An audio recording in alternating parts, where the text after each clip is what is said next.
Continuing with chapter 8, and in fact going on to the end, we've looked at 8a to 8e in some detail. This presentation covers 8f, 8g and 8h. They are each too small to be worth an individual recording, but in spite of that I suggest you see what I say about 8f and then do the exercise of 8f before you see what I say about 8g.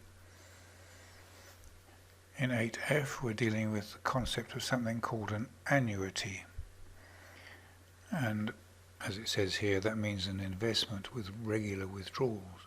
Now the idea is quite often appeals to older people. You've got your $500,000 which you saved up over the years, but you actually need to live on that $500,000. So what you want to do is to put it into a good investment and then withdraw some of it each month or each fortnight or whatever you want to do. Well, something to live on, but of course eventually it's all going to run out, and you hope it doesn't run out before you pass away. This is sometimes called purchasing an annuity, and the withdrawal of a regular payment is sometimes called a pension. So this is like a pension fund. So your learning intention for 8F is, can you model annuities as recurrence relations as before, and also analyze them using the TVM solver. Let's look at this example here. We have somebody called Reza, who's not actually ancient, somebody who plans to travel overseas for 6 months, presumably not working, so he sticks $12,000 into an annuity.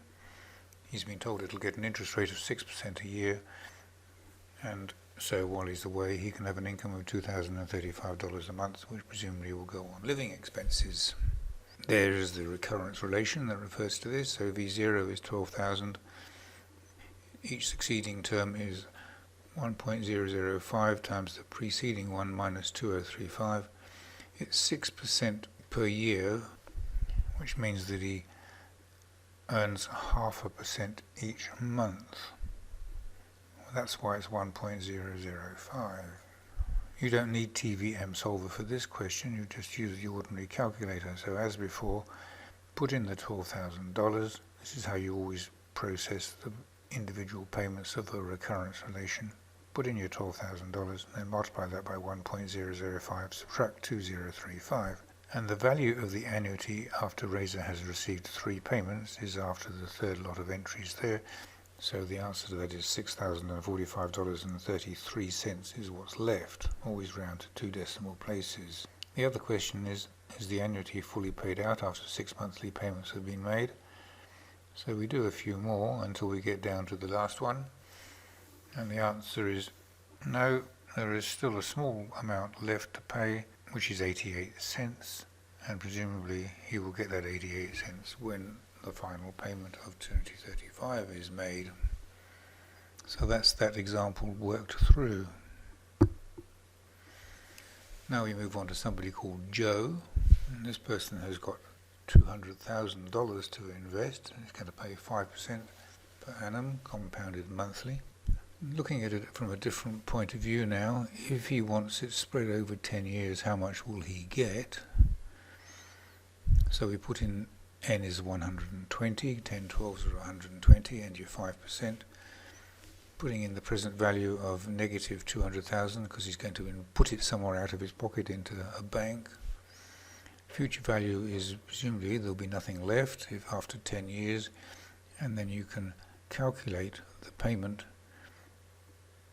which turns out to be $2,121.31. That's what you'll get every month for 10 years, and then at the end of it there'll be nothing left. Same original question, but a completely different problem in part B. If he receives a regular monthly payment of $3,000, how long will it last? So you can speculate, well, I don't want $2,121, I want $3,000. So you put that into the payment. That'll be money in the pocket, so it goes in this time we calculate N. It turns out the annuity will last for 78 periods. Don't leave it at 78 periods, it's monthly, so that's 6 years and 6 months. 6 12s are 72 plus another 6. Part C, different question again. Supposing he wants to withdraw $2,500 each month for 10 years, Well, N goes back in 120, $200,000 goes back in. The payment becomes 2,500. You have to go up and calculate what rate of interest he's going to get. Well, I'm afraid it's obscured by my black blob on the screen. Didn't notice that when I made that. Never mind, you can work it out. Whatever that is the interest rate that it would have to be if he's going to make 2,500 each month for 10 years. So there's just a couple of examples. I haven't touched the exercise in this case, so you can work your way through exercise 8F doing all the questions. And at that point you will be able to model annuities as recurrence relations and analyze them using the graphics calculator. Now going to go on to 8G. 8G covers something called perpetuities, and by the end of this section you will see if you can analyze perpetuities with TVM Solver. So first of all, what is a perpetuity? Clue is in the word.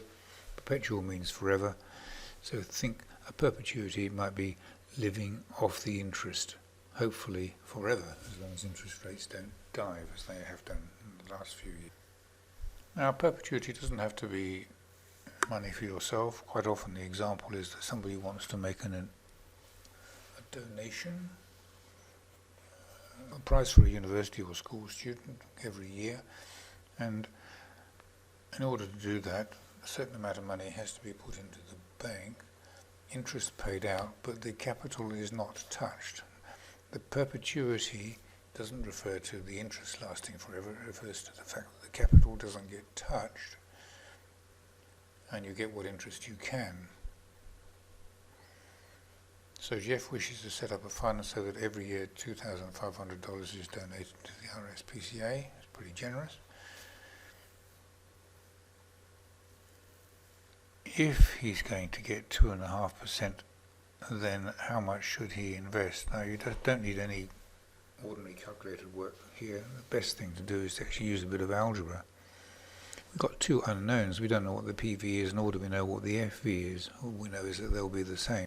So just use a little bit of algebra here. Our $2,500 has got to be 2.5% of something. If you write that down as an algebra equation, as I did on the left there, then if you divide both sides by 2.5%, you're going to get 2,500 divided by 0.025, and that will give us $100,000.